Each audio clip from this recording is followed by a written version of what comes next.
Alright, I had a plan for what I was going to do today in my video, but I listened to a podcast and I can't get this out of my head, so that's what we're going to do today.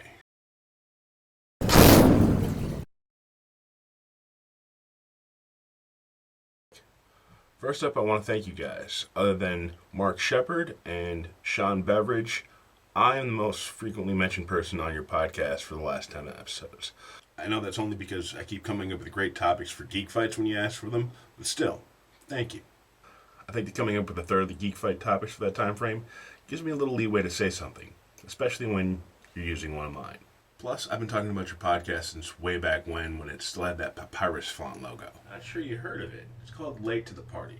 Late to the Party is a podcast guide to geek culture, unreliably taught by two semi-knowledgeable nerds and one relatively newer nerd. And by the way, since I keep coming up, do I get some kind of honorary title? Like unofficial guest of the show? Or, better yet, have me as a guest on your show? I would be a good guest. I'll even prove it by talking about why all of you would have lost this current geek fight had I been on your show. First off, I'm coming after you, Rob. You know I love you. I don't want to see you suffer. That's why I'm coming after you first. House? Really? Come on. I'm fairly sure the only reason why you picked him is because it made you feel clever. You have this secret knowledge that House was somehow based loosely on Sherlock. It was even pointed out in the podcast that the disabled guy in a fight to the death about as useful as a one-legged guy in a kicking contest, isn't it?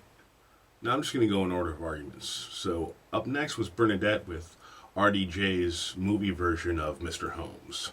Robert Downey Jr.'s version is the only one who seems to know how to fight, so that gives him a leg up. Plus, those scenes were really cool. It was pointed out in the podcast as well.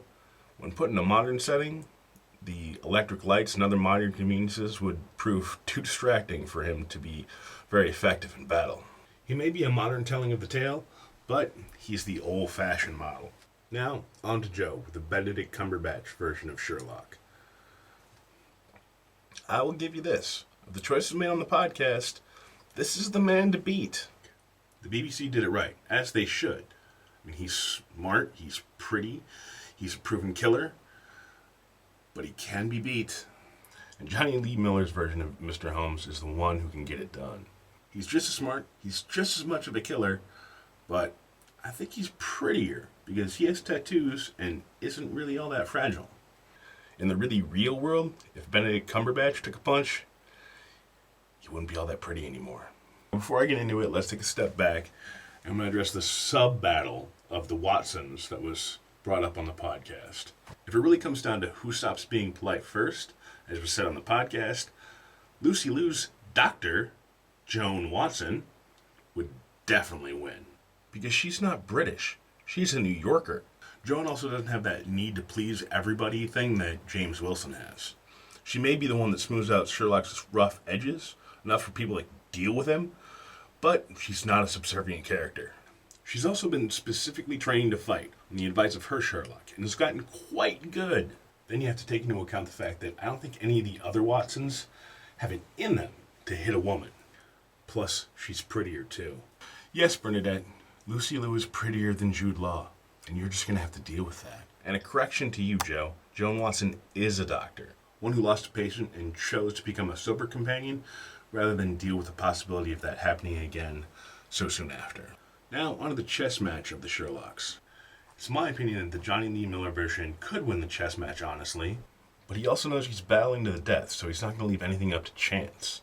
He'd leave his room and hunt down the others, while continuing to play his game, and the games of the others that he's already taken out from competition, as to not arouse suspicion.